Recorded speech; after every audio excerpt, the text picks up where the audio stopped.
Let's start estimating products by using number 3.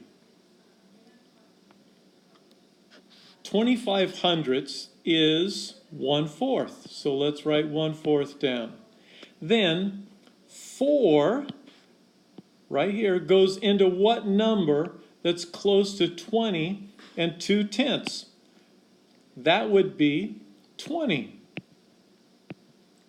So now we see that 1/4 of 20 is about 5. Now let's estimate with quotients, and we'll use number 4 as an example. Let's start first with the divisor and round the divisor to the nearest integer. And that would be 7 3/10 would be rounded to 7. Now, what number is closest to 50 that 7 will go into evenly? And that would be 49. 49 divided by 7 then is 7.